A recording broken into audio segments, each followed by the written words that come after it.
Welcome to Biota Live. I'm Tom Barbalet, and this is being recorded live on TalkShoe, September 4th, 2009.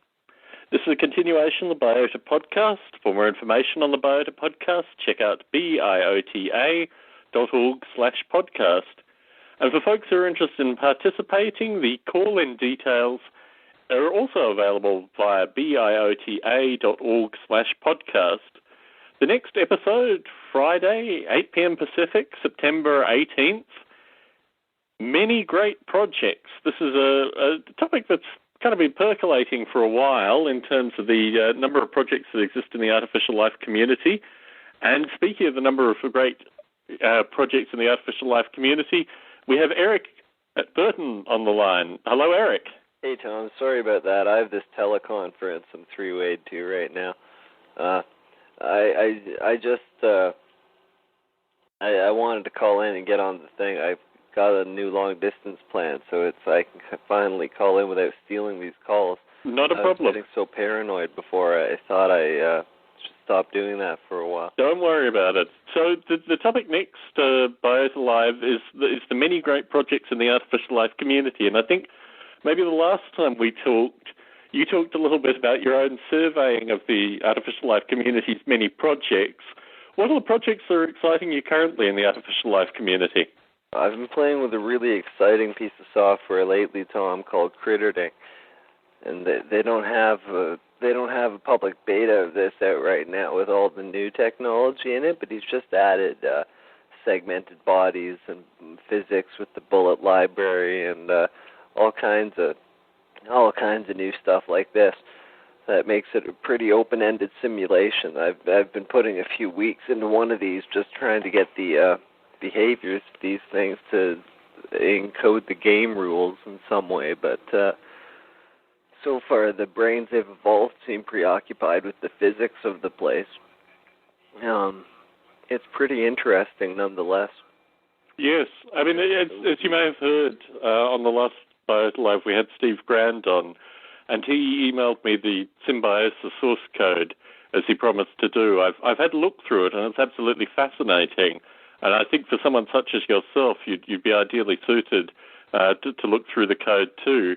I mean, as I was doing with Jeffrey Ventrella, the project really associated with getting these folk to move their closed source projects open source, so people such as yourself and other people in the broader artificial life community can look at it and collaborate and possibly merge projects is the reason why I'm doing this. And really, it's a question out to the community where we go from here. I think Steve is interested in thinking about open source and thinking about moving it open source. It could be something that moves in a number of different directions. Obviously, my interest is contributing it to the artificial life community, similar to a wide variety of other open source projects. We have Eric Burton back on the line. Well, yeah, this is a neural net application, and I'm hoping they can get it out on for everyone to use soon, because there were some optical character recognition tests that it passed with flying colors, and in theory, these things have got this visual retina. You should be able to learn to see in their environment, and when it has 3D features and things like this, you should be able to get a whole variety of life forms if we can get the cycles together. He just started experimenting with these closed races, like in Fram sticks, to evolve for properties of the phenotypes and et cetera. Wonderful. Now we have Bruce Damer on the line as well, and I know Eric has been a huge fan of the EvoGrid development. Bruce, it's wonderful to have you on Biota Live this evening. My pleasure, Tom. So, Eric, as we have the benefit of Bruce on the line, what's your current thinking with regards to the EvoGrid, and what questions do you have for Bruce specifically about the EvoGrid? I still think that's an exciting project. You know, I'm not real sure how you're gonna have an algorithm in there looking for reproducibility or actual reproduction or copying within the soup. If you could get one, I can see how you could send up some kind of an alarm the first time some node found anything reproducing, and that's a good thing, a good task to distribute among many machines. And then you could seed the ones that are reproducing onto all the machines and try to work on algorithms that would select ones that show more interesting behaviors than that. Up the ladder, ultimately, I think you need an artificial intelligence to select them. That kind of problem. Eric, you bring up a whole range of really interesting questions. One, yes, Dick Gordon talks about the origin of perception, and that perception is half the story.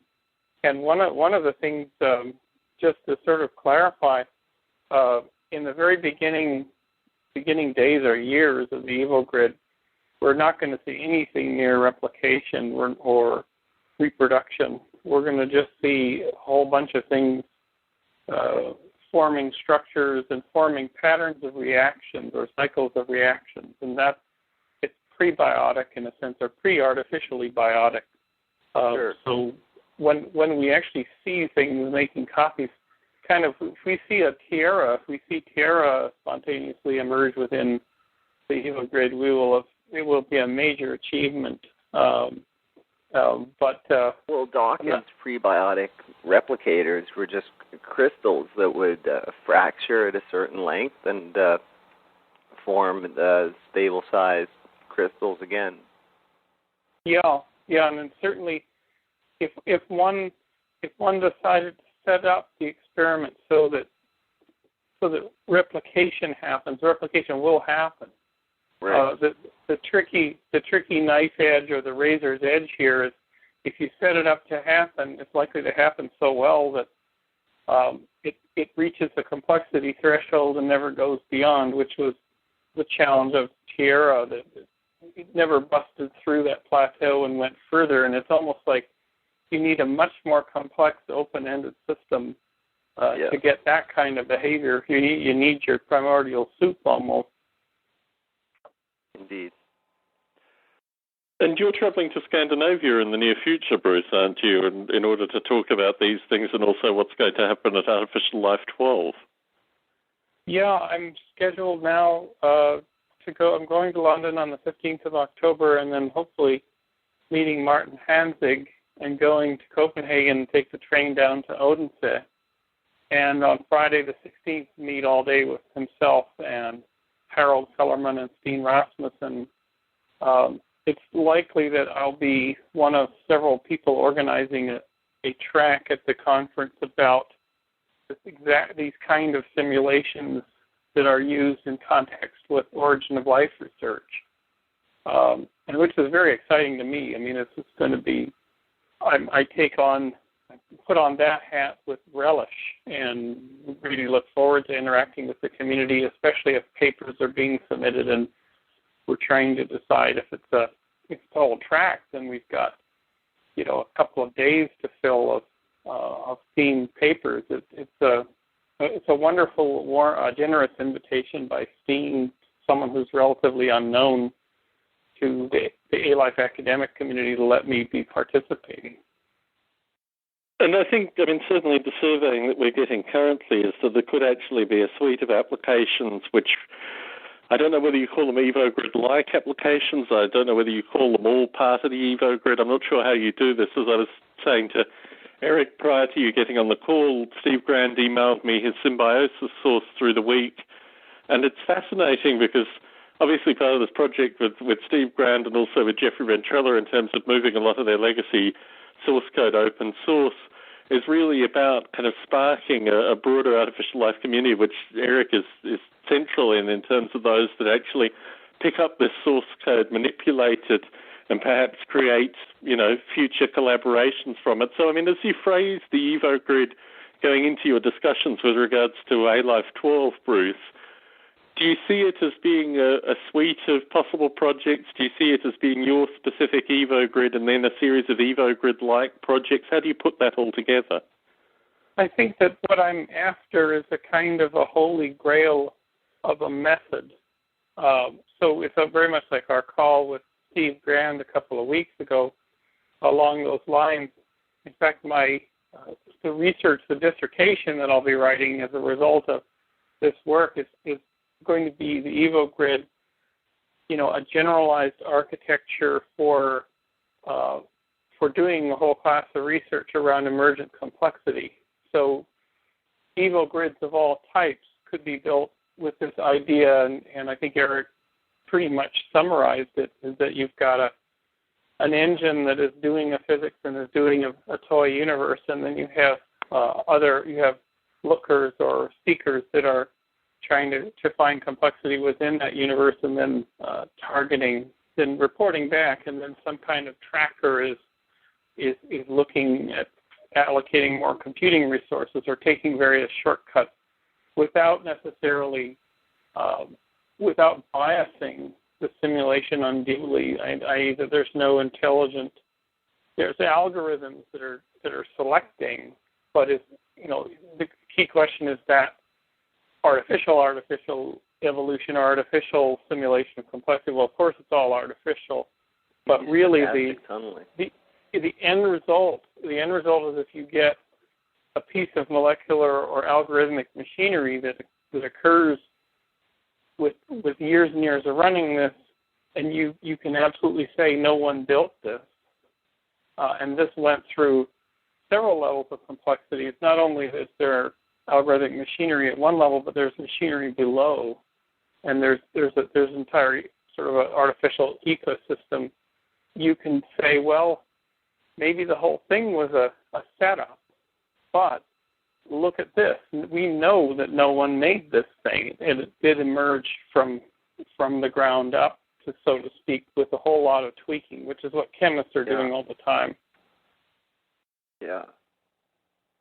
I mean, I'm writing a chapter currently on this idea of actually searching for artificial life in noise and what kind of properties one looks for when one writes the algorithms to actually search these things out. And I think in all the test algorithms I can find, and they're all fundamentally based on cellular automata, be that chemical automata and what have you, there's a kind of crunchiness to the complexity of what you see in artificial life. I mean, if you look at, Conway's life, for example, the structures that are formed and the structures that are formed in cellular automata have a kind of a complexity which is relatively easy to follow algorithmically. So I think it's one of these things which what we're lacking currently is just papers written about this very subject. And certainly I'll be talking to Mark Bordeaux within the next month, and I'll put to him that one of the areas of research that could be very easily kind of tackled is this whole idea of scanning algorithmically through an artificial, or through some kind of simulated soup in order to find the areas of interest. I think it's relatively trivial with your eyes, and this is the beauty of Dick Gordon's observer function, because that's exactly what you're trying to do algorithmically, is just look for that kind of crunchiness, which is fundamentally either pre or just at the cusp of the formation of artificial life. But I'm still going through the news and notes. We haven't actually touched on this evening's topic yet. So I wanted to send a shout-out to Duncan, who's a listener of the Biota podcasts, who I've been communicating with for a couple of years now. He lives in San Diego, and he's one of these, I don't know what you would call them now, kind of bio farmer folk who is part of an independent startup who has a long-term interest in artificial life, but he also, as an evening project, creates servo switches and other kind of robotics-like things for model railways, but he's the perfect kind of crossover with regards to the robotics community and the ALAF community. So I picked his brain over dinner about some of his listening habits associated with podcasts, what he liked in Biota Live, but also about this business that he's creating, because I think this is certainly the model that we were discussing over the past two Biota Lives in terms of artificial life developers developing an after-hours project in terms of selling little bits of hardware. And he has some wonderful YouTube clips associated with this kind of single circuit board servo arrangement, which is very much the model of what I was discussing with Steve Grand last week, and also Tulkas, both the Biota Live before and the last Biota Live. So shout out to Duncan, also to Ian Woodward, whose question came via Facebook, but then I posted through the EvoGrid mailing list and then posted back to him on Facebook. So if you want to get in contact and you listen to Biota Live and you want to phrase any questions, please email them to me, either via my regular email, tom@nobleape.com, or via Facebook, or via Twitter, or via any of these mechanisms. I'll put it back to the Artificial Life community and then get you the answers back, or even better, consider joining the Biota Conversations mailing list or the EvoGrid mailing list. So I think I've pretty well covered the news and notes. This week's topic, we're going to be exploring some of the aspects of the singularity. Eric, as you follow the artificial life community and a wide variety of other kind of emerging tech communities, what's your view with regards to the singularity movement? Well, Tom, I want to say heuristics can take us so far, but I always end up wishing I had an AI to tune these GAs, and then it occurs to me if I had an AI, it could just design the most interesting organism possible for the model I'm working with, and short-circuit the whole process, which is really why I'm interested in the singularity community as well, because I think if they can deliver human-level AI, then they can produce an unlimited stream of interested customers for technology services, which would be a boom for the high-tech industry, which is certainly our future, and that would help every city on Earth. I have to agree with you. I mean, that's the utopian vision associated with the singularity movement, and it was interesting having Steve Grand on. Would day trade to pay for cloud time and storage so they could pursue their interests. Well, when you posted that in the Biota Conversations mailing list, ironically, I know a couple in Las Vegas who've done exactly that and approached me, and I'm in some ongoing communication with them. They have a group called the Las Vegas Futurists here, and that's basically what they do. They have an extended algorithm that they've been working on for the past 15 years that basically does that manages hedge funds and does a wide variety of other financial trading-related things, and they've made themselves quite a bit of money through it. I did a little trading work with a GA and a neural net. It's theoretically sound, and it's not that difficult. Certainly. Well, it's a principle that they use, and they have been talking to me about releasing components of their algorithm open source, if nothing more, so they can get a greater degree of academic credibility associated with the field. But it's funny because certainly we share a number of mutual friends. In fact, I think they're mutual friends with Bruce as well, which is probably how I was introduced to them, perhaps by John Smart or someone else. But what's interesting with the singularity community is you're right in terms of the vision, and you're right in terms of the people that get interested as active participants. What interested me with Steve Grand on last Biota Live was he used the very pure definition of artificial life as it could be. And what interested me also is that he said that artificial intelligence was a subset of artificial life.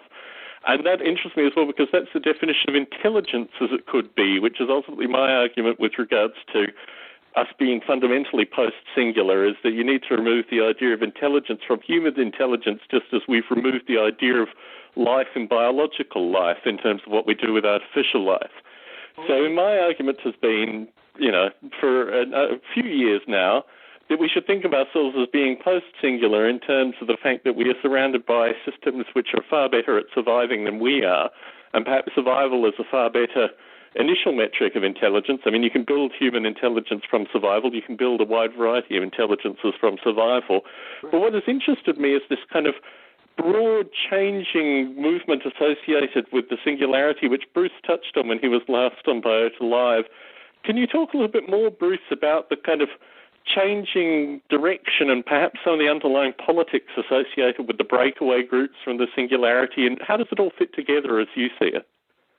Well, frankly, I'm I'm not that connected with the community. I was at the Singularity University. I did a talk in July, and I went to the graduation last week. But I think that they're really, and two of the Singularity University people came here to a party we had here on Wednesday night. I don't think anybody really knows what singularity means. I think it's one of those, it's like AI or other things in technology, sort of a technosis type of thing where everybody has their own idea. They're walking around in their head with their own idea what it's about. You know, for me, it's a science fiction idea that's still in science fiction. But, the singularity is like the point when AI starts to give us technology we couldn't have had without time travel or congress with aliens. You know? Mm-hmm. When it starts to print out future technology designs extrapolated from faithful simulations of Earth physics, that would be what we call the singularity. There would be an accelerating payoff at that point where the designs would be from 10 years in the future, then 100, then 1,000 as we implemented them and used them to produce new ones. And it would be a matter of how quickly we made use of the stuff coming down the pipe. When I hear about that, I again, it's almost like going back to the artificial intelligence days. How do you get there from here? And I had a lunch. About 6 or 7 years ago, I had lunch. Gail and I had lunch with John McCarthy. Was it John McCarthy? Gosh, I guess it was. No, it was the fellow from the East Coast. Anyway, you had lunch with someone. Anyway, and he said he was incredibly disappointed by the whole thing, and that it had. That's how you get there from here. He felt there'd been no progress in the 50 years that he'd been working. 45 years he'd been working in it, and he was fed up with it. Which is just the nature of the problem of looking at a very finite thing and not being able to solve a very small thing, and not looking at the broader kind of complexity and wonder that comes through things like, the internet or, a wide variety of other complex systems which are in fact far broader than the individual humans that are constructing them. I think there's an issue associated with localized intelligence that I heard recently attached to someone, and I think this is the same problem, that we're very good at this idea of kind of localized intelligence, and we're very good at focusing that, but in terms of broader intelligence, we've really failed in order of kind of grasping the magnitude and the complexity of the systems that we create. And that seems to be the fundamental disconnect with this idea of kind of human intelligence and singularity. And I think this is what's beautiful with regards to Eric's vision associated with the fact that we probably do have this pipeline in terms of things that are being produced almost like they were from alien intelligence. I mean, Eric, how do you see the present day versus this narrative? I think it would be the most disruptive technology in the world, Tom. I mean, the first things we would get would be nano fabricators and teleportation technology, faster than light radio and things like this, and we'd be immediately converted to a star-going civilization. There wouldn't be a limit on the progress we could make from there. It would just be a matter of how much of human identity we felt was our responsibility to keep. I think how many identificatory traits. So this is basically breaking the energy barrier, but breaking entropy and being able to create things that were far greater than anything we could have originally imagined. Yeah, well, I mean, that's a potential outcome for life on Earth, I imagine, for intelligent life anywhere. I've read that single-planet species have a statistically low survival rate, but we have a lot of resources on Earth, and we're rich in some ways. And one of those ways may turn out to be in research and information technology. That may be what saves us in the end. It may do so in dramatic fashion. I'll just jump in here a bit. I'm a huge skeptic about this kind of thing, kind of what Eric Davis calls technosis, which is, in a sense, I don't know whether he said this or somebody else said this. It's the rapture for nerds. Great. Because as you might know, Eric, I've been in the computing since the 70s, but in sort of as a standoffish kid, and then really getting involved in about 1981. But in the barn, I've got a giant collection of vintage computers, and I've got machines, operating machines from the year of my birth, from 1962 on up. Right. And I can track all that. And to tell you the truth, and there's a second part of things, and I've been working with NASA for 10 years and sort of following it since I was a kid in the 60s. Yeah. And to tell you the truth, I think that human beings, I would more bend toward Tom's approach, I think, which is, I don't think that we're going to see some kind of singular intelligent thing that wakes up one day and starts inventing technology for us and going to Starbucks and having a coffee with us. I think that we are being absorbed into a big, complex thing that we're having to maintain, and that is taking more and more of our attention. And then that thing is a huge collective mass thing. It's not an intelligence. It's a movement. Well, giving you an example of where that thing takes you, Skylab, which was launched in '73. You need more human input, not less. Well, let me finish. Yeah. Skylab. I've been involved in NASA for about a decade, but I've studied and we've modeled almost every single mission NASA has done, human and robotic.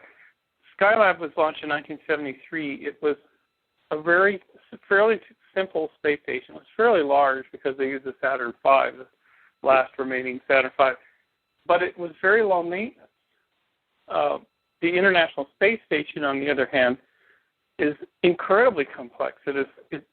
Software runs every aspect. It can actually be operated from the ground with no crew on board. It's never been done, really, but they designed it that way. But it requires a huge amount of constant crew maintenance, and things are breaking and whatnot. Yeah. And there's now 6 to 12 people there off and on. But what that points out is, and this is what I pointed out to two people from the Singularity program who came here 2 days ago, said you're living in an ever more complex machine that isn't necessarily very well designed. It gradually gets optimized over time, and society spends more and more mental resources on this thing. But I don't know if there's any direction to it. I mean, certainly it enables commerce and enables science and whatnot, sort of accelerates life, but I think it's just this big cooperative, collective bargain that we've all gotten into. And I think, Tom, you pointed out in the past that the singularity is happening, but it's this big, massive hydra that we're being engulfed in. And I think what comes through your discussion is the fragility of the human body, but in fact the persistence of the human mind in some very real sense. And I mean, I don't want to necessarily get dualistic here, but the issue with regards to how we will, the benefits that we've made through space exploration where we haven't had to put our bodies into space, particularly with regards to Mars, particularly with regards to how these robotic entities on Mars, even while their wheels kind of break off or stop functioning, can continue to give us worthwhile information. And this kind of feedback is really, moving beyond our bodies in terms of what we are dealing with. I mean, the nature of the problems associated with putting humans in space is always to do with our bodies, and there's fundamental flaws in this, but our minds seem to be considerably freer in terms of how they can interact with these kind of environments. I mean, what interested me with regards to this evening's topic was this idea of the Singularity Summit. And I think the description that you gave last time you were on Biota Live is really that the Singularity movement is now fracturing in a number of different directions that are, in many regards, away from Kurzweil and Vernor Vinge's original vision associated with this very tight singularity. And what interests me is that they still have a summit where they bring back together all the old names to continue to talk about the narrative, but there doesn't seem to be any kind of progression within the core group that still consider themselves, the original visionaries of the singularity. And what interests me is the almost 1950s-style sci-fi methodology that goes into this movement. But what Eric talks about is the extreme kind of inspiration that this idea, when taken by independent folk thinking about it can give, new and interesting visions. And I'm certainly always positive towards these ideas as kind of motivators. My real concern with regards to the singularity kind of TM movement is this idea that there are, in fact, a number of intellectually regressive forces that are polluting the discussion, and really it would be far better to have folks such as, Eric and yourself and myself and people that are actively doing real development in these areas talking about it, as opposed to the same old folk who kind of come out and say the same kind of 1950s sci-fi vision associated with this thing. And whilst we can all do what we do and do it independently, there just seems to be almost a kind of digressive force associated with the contemporary singularity movement, which is what interested me about this idea of breakaway components that are actually reaching out to people such as yourself, Bruce. I mean, is this what you're feeling currently? Well, yeah. This summer, for instance, the Singularity program, I agreed to participate and present on the condition that there wouldn't be an overarching requirement to talk about Ray and Werner's science fiction vision of the singularity, that I could actually just present the evil grid and present the history of computing. Several of the students that were at graduation came up and said it was just that they really liked the talk, and they got a lot out of it. And each of the presenters, I don't think that many of them really even talked about. The day that I was there, nobody mentioned the word singularity who was presenting. So it seemed to be just, and on Wednesday night, one of the organizers was here, and I said, the problem is, and maybe you guys have thought about this, is the word singularity is now so culturally loaded in a very small, and he said, yeah, and it is, and it's in a very small nerd community, but it's culturally loaded already, and it's in a sense polluted by that. There were people who wouldn't participate in the program because it had singularity on it, who wouldn't present because they thought it was flaky, and so I said, is there any possible, the program didn't seem to have a whole lot to do with the singularity idea. It was just a whole bunch of cool topics and nice speakers and students doing green earth kind of energy projects. They're creating these companies. They were forming companies that would help humanity to do certain things like fabricating buildings using something that looked like a giant plotter, and they'd come up with some ideas, not one of which had anything to do with the singularity as a pop fiction idea. So I said, really, you're not doing anything with the singularity. You may as well rename this something else because you're really doing a really good grab bag program of good thinkers and speakers and good students, and that it isn't singularity at all. Well, how about the Institute for the Future or something like that? I mean, there are a wide variety of ways they could say what they wanted to say without using the singularity term. Yeah. Eric, you had something? What's that, Bruce? Are you you had something to add there? I was saying the Tavistock Institute is a think tank for the future.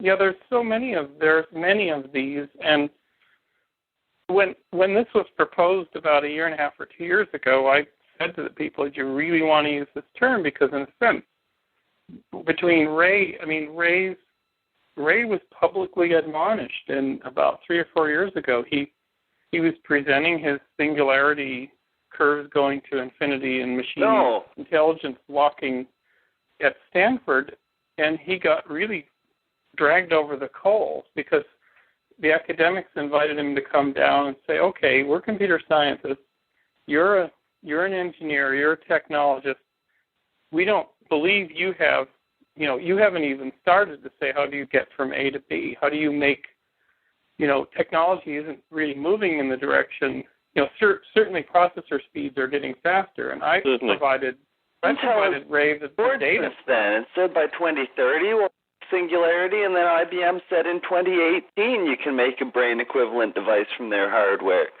About a year later. Well, that was being said in the 60s, about the 80s.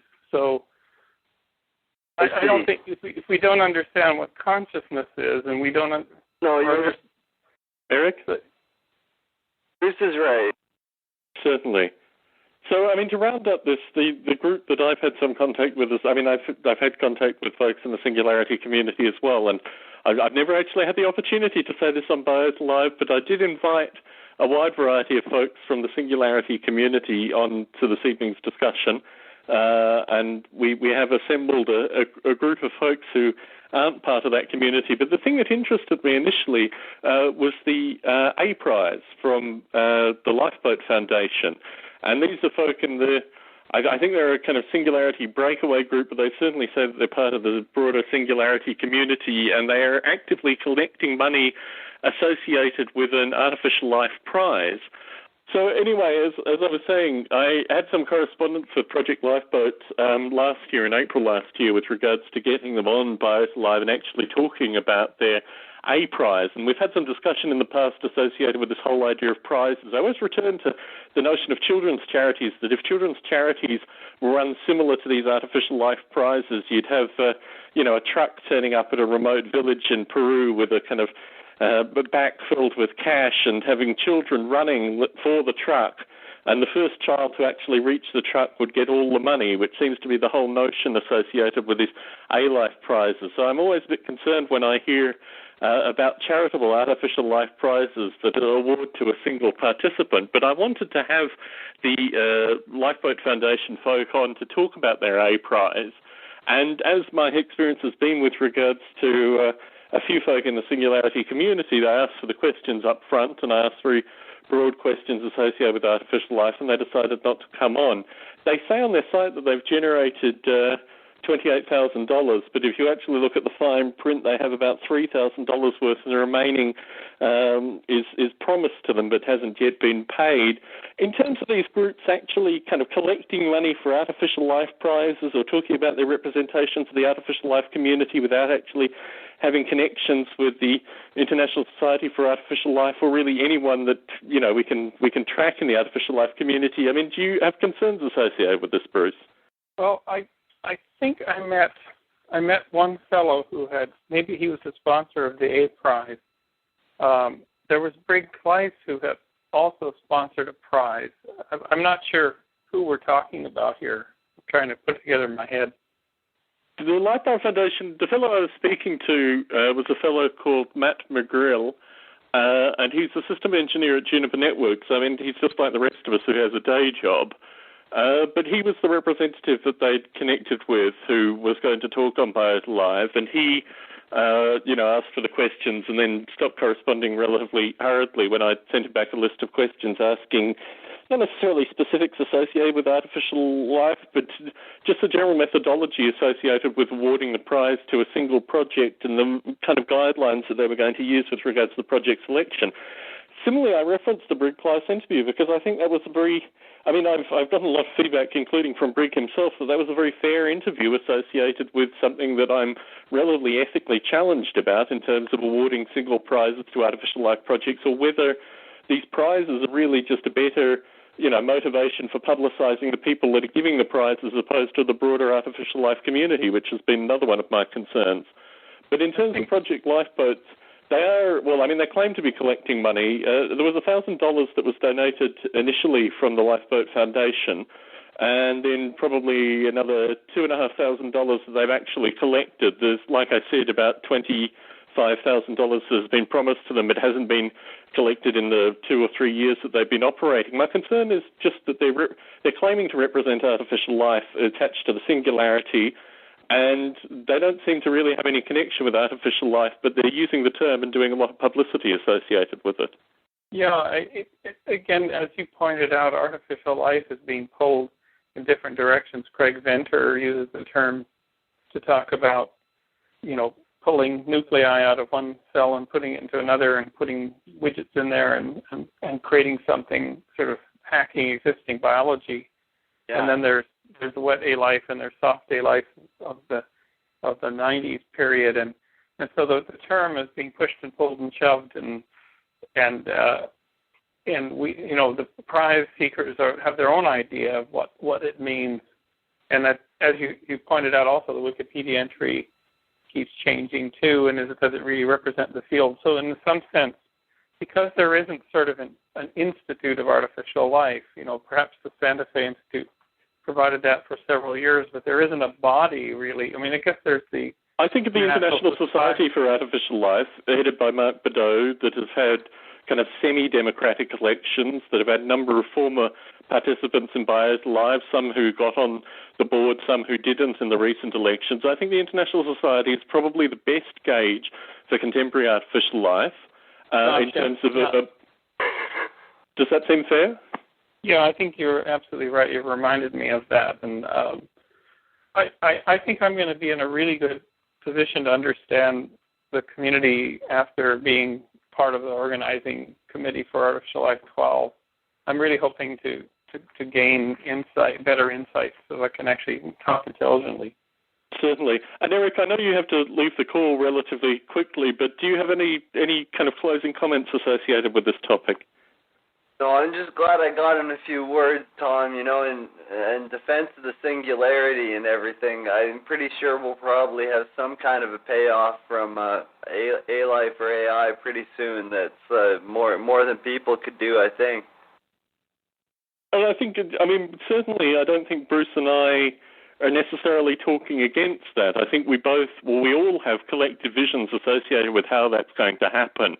And I think certainly as an inspirational vehicle, and this is something that you've touched on, this is very important with regards to the singularity, but I think also broader science fiction in general. I mean, what we should be doing is not only reading science fiction, but also contributing back to the science fiction community. Do you think that's a fair assessment, Eric? Yeah, no, definitely. If we can, you look at Greg Egan, he takes a lot. He's like the Michael Crichton of information technologies. He takes a lot of cutting-edge information technologies and, really makes them far out for his stories about the not-so-distant future, and it's pretty compelling stuff. Certainly.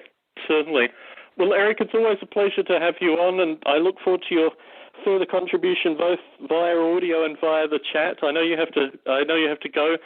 Always a pleasure, Eric. You take care. All right, thanks, Tom. Talk to you soon. Thank you, Eric.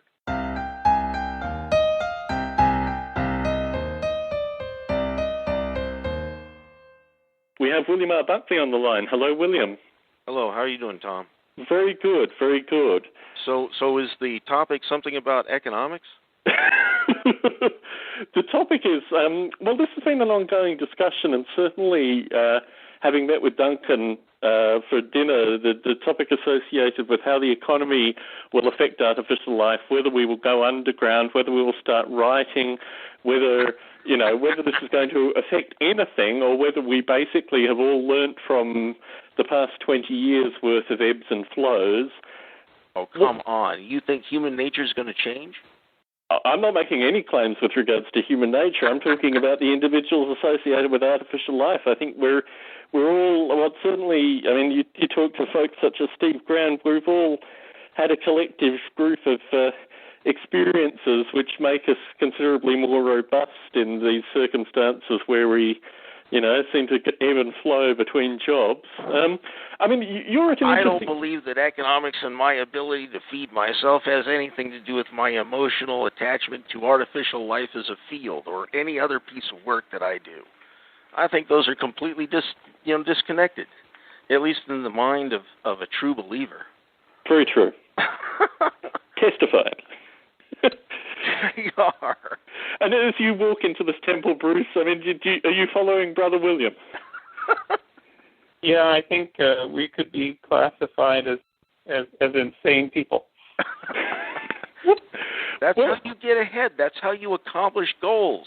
You can't be dissuaded by, walls, bricks, naysayers, all kinds of negative influence. You've got to go for it, and it doesn't really matter what anybody else says. Very much so. Just with regards to the last topic, you mentioned that you yourself were considering offering a prize associated with artificial life at some time. Do you want to recount that story? I had suggested to a couple of people that I would be willing, at least at some point, to start off to bankroll, provide a seed fund that would be useful to promote developments in developmental systems. I'm interested in machines that develop. That's the shtick I'm captured by, and no one else seems to do much work in that area, at least realization models. So what would your sort of prize the look like? suggestion, and nothing's happened. I haven't heard back from them. I don't know if they're afraid of I want to call it the John Maynard Smith Prize, but they apparently don't like that idea. And how would this work? I mean, what are the parameters, what are the conditions, and how many people would actually be awarded the prize? Some paper that would be awarded by the ISAL board or whoever's running the conference or whatever for, $500, $1,000 for a paper that addresses this issue. The best paper at the conference that addresses this issue. And once you start, look, let me tell you the truth. I've been a grad student in computer science. I've looked for scholarships. Guess how many there are? Something like 0. You got to be in other fields to get a scholarship to get to go to school. It doesn't work like that. Not for computer science. No one endows it. Somebody's got to. And if it can't be someone like Larry Ellison with billions of dollars, then you got to do it some other place. And it doesn't seem to be all that much money for $500 or $1,000 every couple of years at a conference to provide a stipend for someone who's written a decent paper. So, Bruce, what do you think the challenges for this kind of prize are? Mainly definitional. Brigg was interesting. Brigg and I had a long conversation about 3 or 4 years ago. And his whole thing was that there are prizes that are very political, and he felt that the Nobel Prize and et cetera, were dependent on people and connections and influence and whose advisor was yours, and who do you know. And then there are prizes which are objective. And by the way, there's a lot of noise. We have Rudolf Pennikov on the line as well, so I'll phrase the question to him too. I mean, as you look at artificial life currently, what kind of prizes would you like to see, and what would you like to see them for?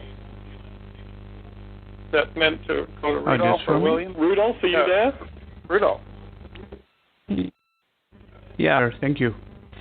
Yeah, I think one of the problems is that these projects, they should be quite large projects such as the Evo Grid, and what I see is these projects being considered universities. There are a number of universities already offering artificial intelligence programs, and let's have these students and the people who are doing the research there. Let's have them develop programs that make this kind of software more lifelike. And sorry, Rudolf, your audio is coming through very poorly, and we've had problems in the past. So I'm going to have to cut you off and probably take you off the call because it's giving us a lot of feedback. But I mean, please do participate in the chat. Sorry about that for the other participants. So I think Rudolf's point was fundamentally that researchers need to be allowed to do research, and by putting out a prize, and particularly a prize that is skewed in some regard, I think what was interesting with Brigg Kleiss's prize was that there was the potential to actually do a lot of very broad research, irrespective of whether or not you agreed with Brigg, and it could fit into a wide variety of possible projects. My concern with regards to more focused prizes is firstly, is that the nature of what artificial life is doing currently? And that's what interested me with regards to your potential prize, William, was this idea of your own particular interest. And I agree, it is a good subset of artificial life. But is that really the kind of thing that should be putting money into the community? More importantly, even if it's $500 or $1,000. Sorry? It's really simple. You can choose anything you want. It's all arbitrary. It doesn't really matter what you support. Choose one thing. Once you choose one thing, you've created an example. Until you have an example, no one else wants to follow suit. Everybody's happy with the status quo. That's why nothing ever gets done. Too much lollygagging, too much resting on laurels, and all of the rest of that crap. It's really simple. Certainly. And I think, you have two people that agree with you in terms of Bruce and myself on the call. Yeah, I understand that. But, there's plenty of other people. Let me tell you something. I heard this from a politician once, from a U.S. congressman. He told me that when a constituent calls to complain, they assume there are 10,000 others with that same complaint because 99.99 of them won't call. It takes a lot of chutzpah to call up and complain. Most people don't. They just go home. That's why our society is in the condition it's in today.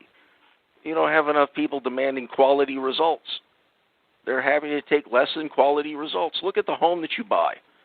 Go out and look at any new home, built in a local tract, and the quality of the wall and so forth, and how flat and straight it is. Come on. Average person just buys anything. It takes a lot of chutzpah to complain. But as we are all actively passionate about artificial life, I mean, as you say, in order to get on Biota Live, you need to have a lot of chutzpah, and that has certainly come through in this evening's call. So as you come on Biota Live, I mean, this is the question with regards to prizes. Isn't it better just to create an active talking community where you can bring in people such as, Eric Burton, you can bring in people such as Tulkas and Steve Grand and Bruce and Gerald and all the folk that call into Biota Live. And, I mean, isn't that the important thing? Isn't the communication the important part as opposed to, dangling carrots associated with specific areas? I mean, No? No. Hell no, in fact.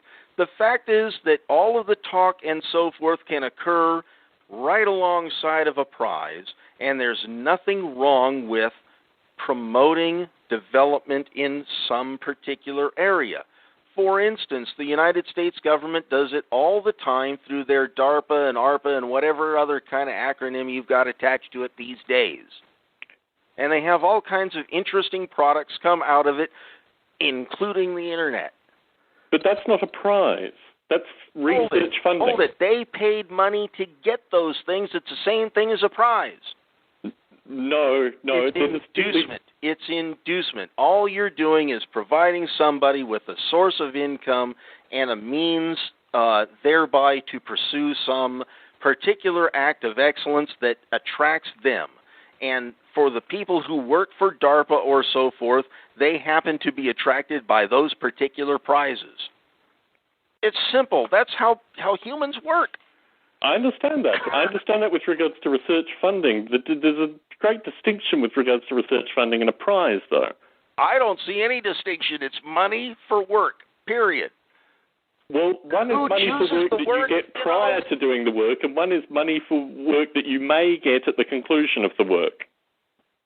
What do you mean you may get? What do you mean you may get? Well, that's the nature of a prize. You attribute a set of things, and then you let an external body assess what you have done together with a wide variety of other folks. So you're worried about someone else judging the merit of the work. Well, I thought that was the whole basis of, getting into publications as well, as the merit of the work, based on the view of your peers or some select group of them. But they don't just publish one paper. They publish a suite of papers, and there are conditions and discussions that go on related to that. The problem with the idea of the contemporary prize is that you have, firstly, a group that's actively promoting the prize, so they get the publicity, the interest, and also the speaking point associated with that. And then you have an independent group of very quiet, oftentimes silent entities that are moving towards that prize, probably doing amazing research in their own particular fields. But of that group, only one is selected, if they are selected. And the problem with contemporary technology prizes is they're rarely selected. The money rarely is awarded in contemporary technology prizes. Instead, it's a vehicle in order to motivate publicity for the people that are giving the money, in theory. Oh, you're concerned about whether the funding I might supply would end up as advertising media for the powers of ISAL instead of those who actually produced the written work for which the prize was intended for award. Well, you're talking about moving my money from one place to another. I don't think it would occur. First off, that would qualify as fraud. Come on. Well, that's the nature of these prizes as they've been offered. That's the nature of these prizes as they've been offered. They don't get awarded. Greg Clyce did not award his prize. He has not awarded his prize. And if you talk to him about the terms of his prize, it's not clear whether you get $2,000 or $100,000. So the examples associated with artificial life, as you describe them, are as you describe them, and I don't want to necessarily use negative terms. Use my words. I've been very plain. Do the same yourself. So let's just say that I agree with you in the ideal form. I mean, this is the way it should occur. Unfortunately, it just hasn't occurred that way to date associated with artificial life and related technology prizes. If that's the case, then maybe you should consider Brig Clyce's thing to be perhaps a little fraudulent, perhaps a little disingenuous. Can I jump in here? Go ahead. Folks, just before we slander people. It's not slander to suggest it might be, and to think about it is not slander. Let me shift this just slightly. I think that perhaps I've been in the journalism business. I know. Well, continue, Bruce. Let's shift this toward a more positive bent, and possibly a way forward, which is prizes are there's components to them, and one of the best motivators that I've seen in the last few years is the idea of challenges. You know, the UK has its 6 grand challenges in science, and basically a group came together and said, you know, what are the hardest, most interesting problems to pose? And they created challenges, and those created the core for whole sets of funding in UK research. But for instance, the EvoGrid itself, I'm framing an architecture that is designed to meet the challenge of autonomous multi-complexification emergence. And that really is what it is. It's a challenge. And I have no idea if I can meet that challenge, and there's no prize at the end other than saying it's a cool idea and we could work on it. Challenges tend to be not divisive. They tend to be just, well, people are attracted to the idea and think, yes, some people should be working on it. So in a sense, shift from prize to challenge, and then frame and crystal clear describe these challenges, get people excited about them. They can work on it on their own way, and maybe you get all the benefits of the beneficial parts of prizes without all the rigmarole. And you also actively promote the participants within a challenge as well. This is my other concern with prizes, is that it doesn't show a community, it doesn't echo a community. The A prize doesn't echo the artificial life community. It doesn't show the energies and the motivations and all the people that are involved. Whereas I think what Bruce is doing with the EvoGrid, as he describes it, is presenting a challenge, and then all the folks that come through, be it Steve Grand, be it Scott Schaefer, be it all the participants that have expressed an interest in creating their own visions of the EvoGrid, can create that and be promoted through this idea of the challenge versus the prize. Does this make sense to you, William? Well, semantics, I think, in this particular case, challenge, prize, call it whatever you will, a little bit of support that ends up promoting someone enough, prompting them enough to actually produce a little bit of work, to compete for it, is probably not a bad thing. Competition is sort of the central element of, the capitalist world, and a lot of people seem to think that works real well. I don't think that there is anything wrong with prompting people, giving people a little bit of a challenge to strive for, and if it's all in good fun, that's one thing. Everybody benefits from it. There's nothing wrong with a nominal amount of money. If there are problems with commitment to delivering on a prize or otherwise, that's an issue that I would look at in different terms than to say that there's something wrong with prizes. There might be something wrong with the prize offerer. Well, I would agree, but Okay. my concern currently is, as I see a prize, I see it in terms of the prizes and prize offerers that I've surveyed over the past 12, 15 years associated you see a with... bunch of implementational details that haven't been, to your mind, particularly desirable or acceptable. So maybe there need to be terms in which things are defined so that the funds, the proceeds, the benefits, etc., go to the right parties. Promotion of the field, promotion of the developed work, things like that, instead of some other kind of political or religious or ideological goal. So how do you do that practically, William? I thought it was fairly simple, straightforward. Papers are submitted with intent to compete for the prize, and out of that, a committee selects one. Certainly. Simple. And I think that is a great idea. I'm not opposed to that as an idea of a prize, because I think what comes through that is basically all the concerns that I have, raised with regards to the way these prizes seem to exist independently of the way that you've described them. Well, that's because it's not something which was endowed in the first place. It's something that somebody else wants to control for their own political purposes. Certainly. Or emotional or otherwise. So I don't really know exactly what it is that Brigg wants. I will say that I had my own commentary for his complaint or his project upon return from Artificial Life 10. And I forget who it was that really... They gave a solid argument, a really solid argument. But the bottom line is, how do you define it? And, how do you define that you have achieved the open-ended evolution, given that none of us is going to be around when it occurs? Certainly. And Brigg had not defined things in such a way that you could answer that question. The fact of the matter is that the answer to the question comes in about 5 billion years. There you are. But I think as a simulation problem, there is something that Brigg could have distilled, and certainly when I interviewed him, I wanted him to distill that a bit more. And I think wasn't going to. If he was, he'd have answered that question that was posed at the time for which I rendered my complaint or remark. Okay. It's that simple.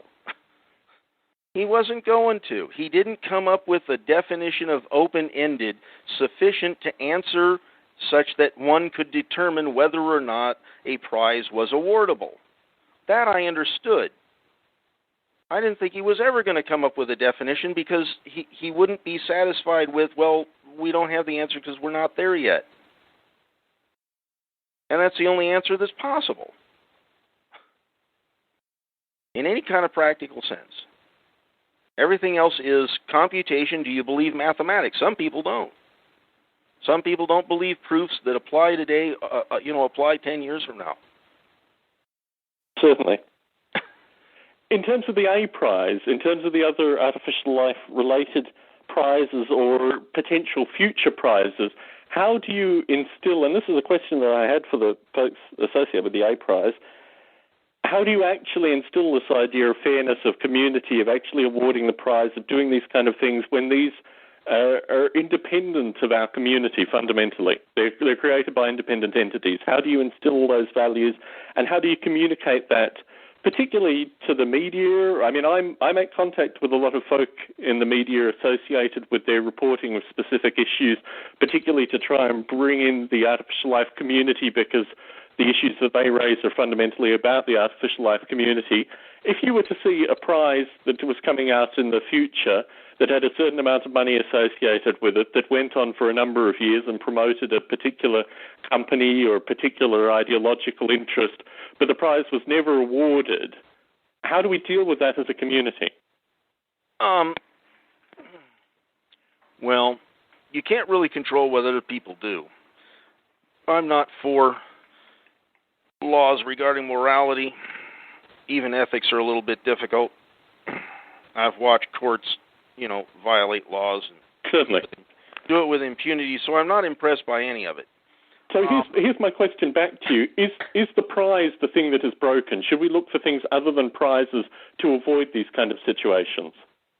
I don't think the prize is broken. I think what is broken is the terms under which it is accepted, perhaps. I don't know the particulars regarding Brig Kleise's association with A-Life other than he showed up at A-Life 10 and made his sales pitch. And it was an interesting pitch. He has an interesting problem.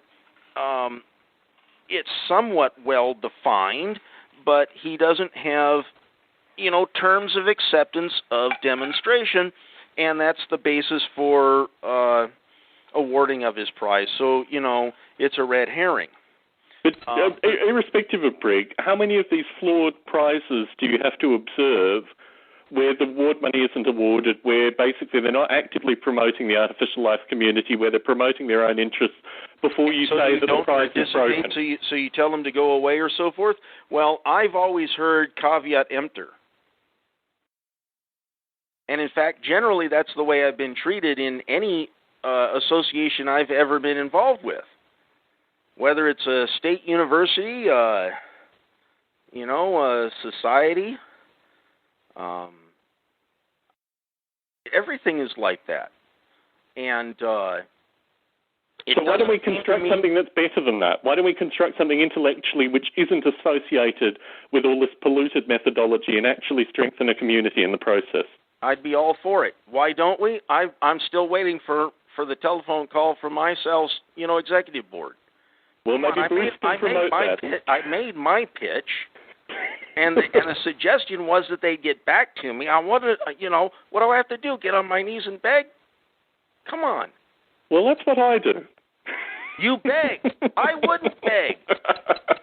Bruce. Hell no. Look, you've got to be stronger than that. You got to stand up and tell them where they're wrong and let them, push them to get on their knees and beg. That's what they ought to do. It's really simple. I made my pitch. I told, you want to know who it is? I told Jordan Pollock that I'd be interested in this. He said he'd bring it before the board. I presume that he did so. I have no reason to believe that Jordan Pollock didn't take my suggestion at face value at heart. And I got no ulterior motive. I'm just interested in seeing something someplace get promoted a little bit. Certainly. And I think we all are, without question. I mean, that's, Bruce clearly is as well. But the way in which you operate... Maybe they don't like John Maynard Smith. I don't know. That's what I want to name the prize after, for development, because he was the one who complained. It's in the paper. It's in Computational Ontogeny. I quote the issue. Certainly. And I think that he's the right one to name it after. If nothing, then to mock. Come on, let's have fun. Certainly. I've yet to hear from them. I don't know what they want. Well, to think of them as a coherent entity, I think, is probably somewhat artificially... Then they shouldn't have what do they call that? A monolithic face. I agree with you. Don't get out the shield ISAL and stand behind it if you're not. Certainly. What has happened recently with ISIL is that they've had not as good an elections as I would want to see. I've given feedback to Mark Biota about that accordingly, but they have had some elections. The ISIL board has changed. A lot of the folks who were involved in Artificial Life 11 are on the board, some of whom I've worked with, and I have good hopes with regards to the future of the International Society. Mark Biota, as the chair, has basically similar criticisms to what you're saying, and he is the chair. I think what they're trying to do currently is work through the prior history into something that will more actively and more democratically represent the artificial life community. And certainly we all have to agree that is basically the way forward and participate actively in that regard. Agree. Boy, you got a lot of expectations of me, I'll tell you. So, Bruce, as someone who is entering, you're not a member of the International Society, are you, Bruce? I'm not a member of any club that would have me as a member. So. But as you observe this discussion, as you have a kind of historical legacy with regards to certain components of the International Society Board. I mean, they're now allowing you to do a track at A-Life 12. So, I mean, we have some ends with regards to both my end, the begging, grovelling end, and Bruce's end with regards to actually doing stuff. What's your sense with regards to the future of the International Society, and do you think that William's concerns will probably be resolved in the near future? Well, I think in any of these organizations, you have to be very careful that you don't create an initial negative reaction. So, for example, I tiptoe into these communities. I find out what the interests of the people are in the communities. Try to do something that would be of interest to them, or to speak their language, and it may take some time. And then, like for instance, with Steen and the Evil Grid, Steen really helped to crystallize what the Evil Grid is. And then I went around and met, a dozen other people who put their input, and they became advisors to the project. And I think that it's it's not only an way to ingratiate yourself with a community and then become part of it, but to be very non-threatening and not come in with a hard opinion, but be very inclusive and involve a lot of people, make them feel like they have ownership of who you are and what you are. Because frankly, I can't put a university on my business card. I'm working on a PhD, but I don't have one yet. I don't have a list of published papers in journals that they would recognize. So I'm coming in as usual, somebody with very little that they would recognize as somebody as a colleague or as a peer. I'm a peer. I'm doing similar work in other fields, which I can present, like the work in the space field. So you have to really, really be careful, and you have to really take the time and do that kind of thing. You just cannot push your way in, and maybe Brigg experience some of the pushback. Academics also can flip into critic mode, and I know, Tom, you probably have seen this happen, especially when being raised in an academic family with your father. When the academics start criticizing each other, they can be quite vicious and quite unfair and characterize someone and sort of tar and feather them. And I'm ever concerned about being considered flaky because they can flip on the flaky switch so quickly. So if you want to be in that community and have the resources of that community and the intellectual energies of that community, you have to really understand all of that and come in a way that will work. You just can't come in professing a whole approach to things that without connecting with them first and then involving them. But to be fair to the artificial life academic community, I mean, what you're describing is really a minority of the experiences that I have had, and certainly also when academics reach out to me or when I reach out to academics, they have an immense sense of respect, which I think we could all get in terms of what we do as an artificial life community is independent from academia. I mean, I write papers and they're published on occasion, and I think there's an immense sense of respect with regards to what we do independently of whether we have PhDs or attached to. And this is really what came through Steen in particular, that he was fascinated about your existence in the real world as opposed to the academic world, Bruce. Yeah, and certainly he recognized things. I can go and get grant funds from NASA and whatnot and have avatar background and everything because I'm a kind of a polyglot. I go around and I absorb a field. I help start a couple of little subfields, and I bounce around between academia and industry and users and artists and you name it in 50 different fields because virtual worlds intersected everything from art, anthropology to architecture. So I travel in all these worlds, but I think I'm effective because I really try to listen and I try to internalize and do my ethnography and become kind of a part of the mindset of the community that I'm in. If it's at a conference or Galen and I are doing a keynote, we don't know anything about the subject. We absorb it and we talk to a million people or dozens of people for a few days and then really be able to talk their language. And then we'll go off to another conference and do that. And so in a sense, I now have the ability to sort of be in these different communities. And but initially, I was very nervous about meeting Steen, but it went very well, and I'm grateful for that, and I'm grateful for the opportunity to work on A-Life 12. So, concluding this topic, if there can be a conclusion, I wanted to talk a little bit about Dick Gordon and your connection with Dick Gordon, William, particularly in terms of the near future.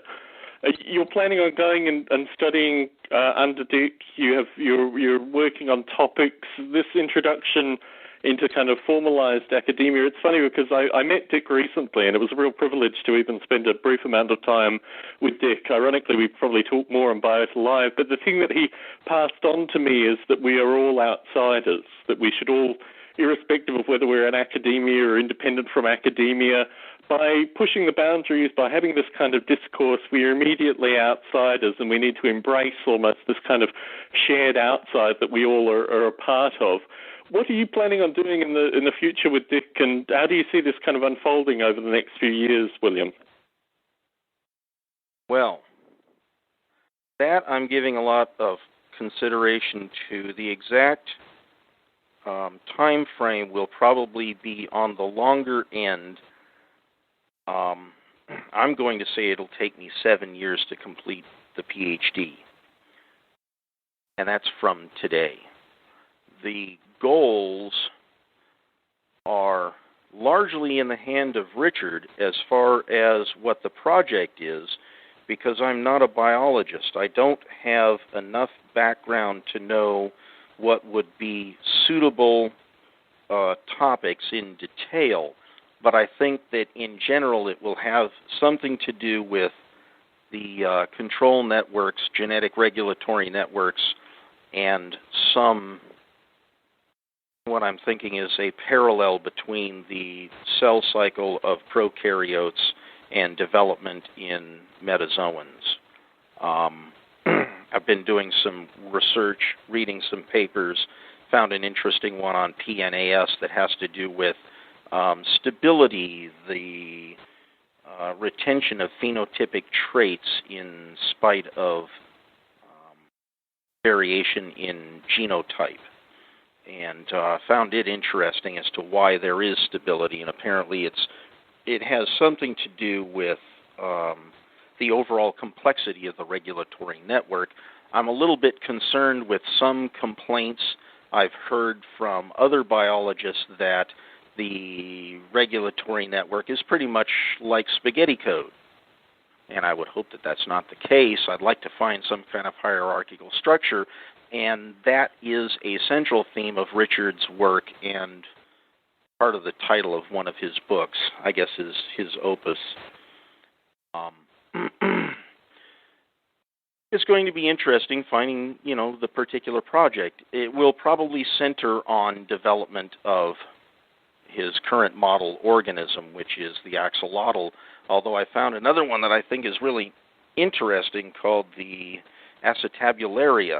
It's some kind of very large single-celled organism that you can hold in your hand. You can actually see it.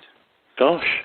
I learned about that from a gentleman named Mark Wilkinson, who does heart research in British Columbia, I believe it is, but he came and was one of the instructors for the Applied Genomics course, Computational Genomics course, about a week and a half ago in Montreal.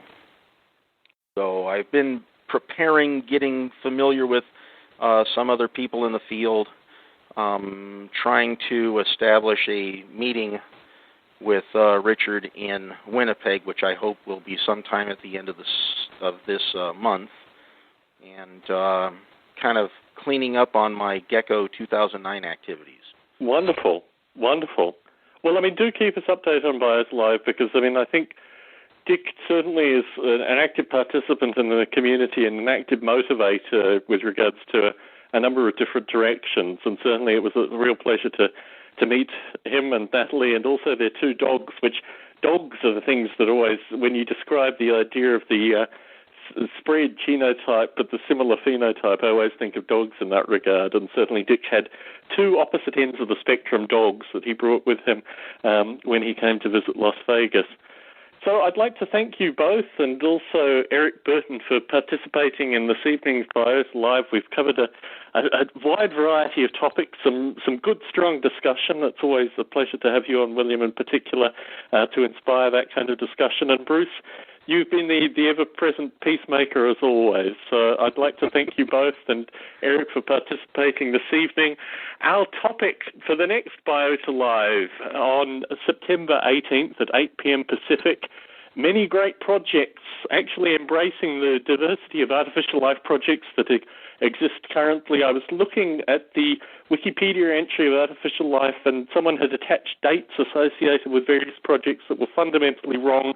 I think there are a number of projects out there that are still semi-active. I know a few folk in the artificial life community have had children recently, and that's kind of slowed down their projects, but they're certainly out there. Certainly folks can get involved and get developed, and I wanted to highlight some of those projects in the next Biota Live. So thank you both very much for participating. Thanks to Eric Burton as well, and thanks to everyone for listening. Good night. Ciao. Thank you.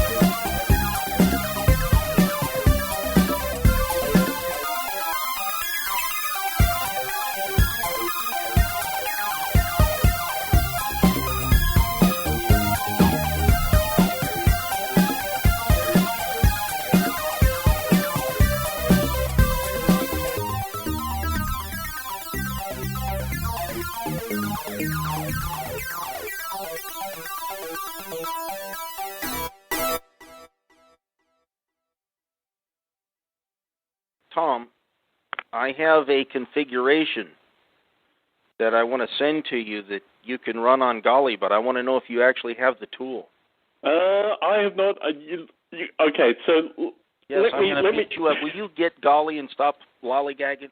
Oh, look, my lollygagging is associated with moving a huge amount of source code from Steve Grand and Jeffrey Ventrella open source, which is just a phenomenal effort in terms of both. But the stuff that Bruce has been talking about in terms of kind of cagely moving folks who are, being introduced to open source, plus Intel developing Noble 8, plus additional Noble 8 development, plus working 10-plus hours a day at a day job. So please excuse my inability to install Golly at this exact moment. Oh, I'm also writing 4 chapters for 2 separate books currently, too. So, well, see, that'll teach you to not ask me to write one of those chapters. Oh, you will be asked to write one of those chapters in the future. The purpose of both of them is actually to get publishers to sign off on the 2 separate topics, and you will certainly be asked to write in one of them, if not both.